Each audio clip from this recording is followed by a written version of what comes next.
Hey guys. So I was, man, feeling frustrated, annoyed, angry, and just generally 100% unhappy with what is going on uh, from the top in the U.S. right now. And it made me think about this question, which is Trump the cause of all this chaos? And I mean, it's easy to look at it and be like, yeah, let's blame him. Of course he's the cause. I mean, just look at him. It's all this stuff. But here's what I actually believe is that elections are a reflection of society. It's not like we elect somebody and then they do all this stuff to us. They are behind what is already going on in within all of the everyday people. Why did people vote for him? It was because he was the anti-candidate, right? And anti all of the stuff that is not already working for people. Like, there's a lot of systems that weren't working for people. The government wasn't working all that well for a lot of people. I mean, probably working for some people, right? But not everyone. And there were enough people who were angry and it wasn't working for that they voted for the guy who was the anti-candidate. And remember, our choices are very limited, right? It's essentially you get down to two choices.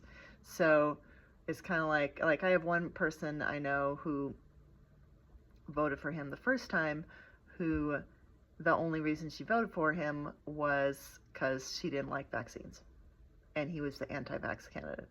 Other stuff about him she hated. It's one issue. So that's like the level we're faced with. Well, I have this one issue that's important to me, and let's vote for the person who represents that, even if I hate everything else about them. I heard other people say, well, I voted for him because of this, that, or the other thing, even though I think he's a terrible person. That's the choices that we're faced with. But so he was the anti-candidate, and remember, that is what is a reflection of what's already going on in the U.S. So he's not the cause, he is the reflection. He's the reflection. Now, I don't know if it's worked out for those people. Last I saw, his approval rating was like 33%, which, I mean, honestly, that's got to be one of the lowest ever. It's very dismal. But what has he done? As much as we hate all of the, I mean, really, I can't think of many things he's done that I would have done or agreed with. I mean, very few. And I do think he's really a horrible person. But what he has done for us as a society is broken things. He has broken things. And, add your judgment, yes or no, good or bad, but that is how he has created change through destruction. It's difficult to create change when things are going okay, right? It's the golden handcuff situation. Well, I hate this job, but it pays me good money, so I guess I'll keep doing it, right? Why would you change? Well, I mean, it's a much, much harder than if you just get fired. If you get fired and it's like, all right, I hated that job anyway, ready to go do something else, right? So that is change through destruction, and that is what he has done, creating change through destruction, because that creates the space for creation. You can't have much creation if you don't have space for it. So, for example, the idea of a glass. Think of a glass. I don't ever have a glass. I have a mug. This mug is not going to change very much, and I'm not going to change anything about it until I smash it on the floor. And when I smash it on the floor and it's in a bunch of pieces, oh, well, I could put it back together, I could get a new mug, all kinds of things could happen. But until that happens, it's harder to make change. You see what I'm saying? So we might mourn, and we do, what is lost. I mean, I think there were good things that were lost, but there were also bad things that were lost, right? Things that weren't working. But what was lost is also known. It's known. We know what it was. We knew how to interact with it. We, we loved it or hate it. We knew what it was. We knew the animal. And by breaking it, we are into land of unknown. And that is very uncomfortable for us as humans. So that is part of this creative space. Whenever you create something, there's this intermediate zone of creative tension. You have an idea in your head. You want a piece of art to look like this. You want your, woodworking project to look like that. You want your YouTube video to look like this, right?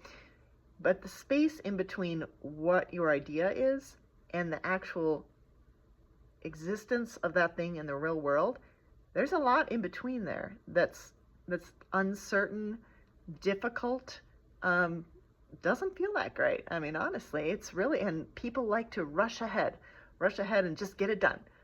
Just check that box. Okay, well, this is a little uncomfortable, so I'm just going to make this decision without a lot of thought. That's what we do because we don't like that creative tension. And it's really difficult, and we really resist that space.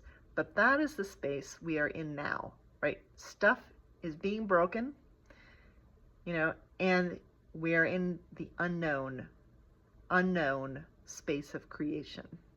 So, it's a good thing. It's a good thing, but a very uncomfortable thing. Very uncomfortable thing. And that's not to say that, I'm not trying to say that I approve or, anything is, that nothing we had before was good, because there was stuff that was good. But, we could create better. We can create better. We can create better stuff. And it's easier to do that in the space of destruction than it is in a space of a functioning, even poorly functioning system. So I believe that's where we are now. And instead of clinging to the past and hoping that we'll go back and mourning the loss, go ahead and mourn. I do think that's important as an emotional thing, but is also imagine, think about what could you imagine that would be better? What could you imagine? Instead of just accepting all of the, semi-working stuff before, what would be better? It doesn't matter if it's practical, if it's realistic, if it could work or not, that's not the space of imagination. The space of imagination is just imagining what could be possible. What could be possible? Spend some time there and really think about, okay, well, if all bets were off, if anything could be created, what would you create?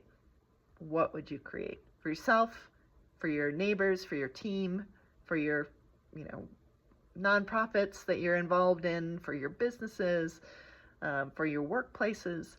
What could you imagine? Even if it's not practical or realistic and you don't know how you would get there, I think that's where people get tripped up. Doesn't matter. What can you imagine? And see if you can bring that imagination in and bring it into your heart space to feel how awesome that thing would be, whatever that is. And that is actually doing something in the world. It might not seem like it, but it is actually doing something in the world, just imagining and feeling the benefits of that imagination. You don't have to do anything. Start there. Start with imagining. Okay, that's my message for today. I hope you found it helpful. If you did, if this resonates with you in any way, please share it with somebody. And, go ahead and subscribe, all that YouTube stuff. And, yeah, then you'll see more videos from me. Thanks. See you tomorrow.